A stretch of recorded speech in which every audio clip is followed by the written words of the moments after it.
दोस्तों जरा सोचो, अगर जिस पोपटलाल की जिंदगी सिर्फ शादी के सपनों, रिश्ते देखने और टूटने और मेरी शादी कब होगी जैसे सवालों में गुजर गई, अगर वाकई एक दिन उसकी शादी हो जाती तो क्या होता। जी हाँ, वही पोपटलाल जो हर साल सोसाइटी वालों से वादा करता है कि इस साल पक्का शादी होगी और हर बार कुछ न कुछ ट्विस्ट आ ही जाता है। शादी की खबर सबसे पहले गोकुलधाम में आग की तरह फैल जाती।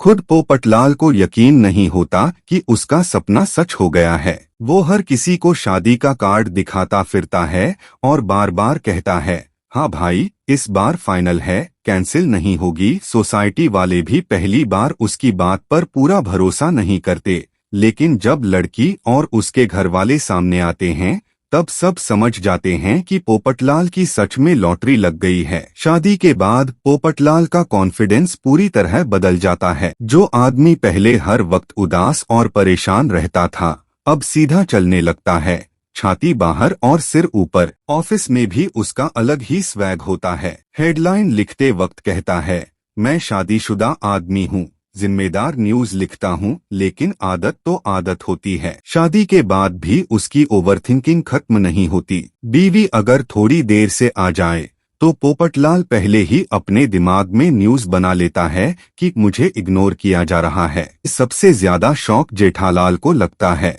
वो दिल ही दिल में सोचता है कि जो काम पोपटलाल ने कर दिखाया वो मैं क्यों नहीं कर पाया। चंपकलाल पोपटलाल को ज्ञान देना शुरू कर देते हैं कि शादी सिर्फ खुशी नहीं, जिम्मेदारी भी होती है। भिड़े इस शादी को मिसाल बना देता है और कहता है कि सब्र का फल मीठा होता है। टप्पू सेना पोपटलाल को पोपटलाल अंकल से सीधा शादीशुदा पोपटलाल अंकल बुलाने लगती है। सबसे दिलचस्प बदलाव पोपटलाल के व्यवहार में आता है।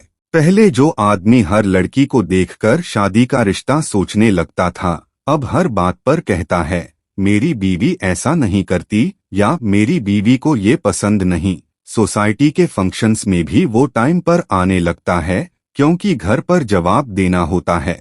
लेकिन हाँ, शिकायत करने की उसकी आदत कभी नहीं जाती। अब बस टॉपिक बदल जाता है, पहले शादी का रोना, अब शादी के बाद के ताने। पोपटलाल की शादी गोकुलधाम के लिए सिर्फ एक इवेंट नहीं होती बल्कि एक दौर का अंत होती है। वो किरदार जो सालों से सिंगल और बेचैन की पहचान बन चुका था अब शादीशुदा और थोड़ा कंफ्यूज्ड बन जाता है। कॉमेडी कम नहीं होती, बस उसका अंदाज बदल जाता है। अब हंसी इस बात पर आती है कि जो आदमी शादी के लिए रोता था वही शादी के बाद चैन ढूंढता फिरता है। तो दोस्तों, अगर पोपटलाल की शादी हो जाती तो ये सिर्फ उसकी नहीं बल्कि पूरी गोकुलधाम की जिंदगी का बड़ा ट्विस्ट होता।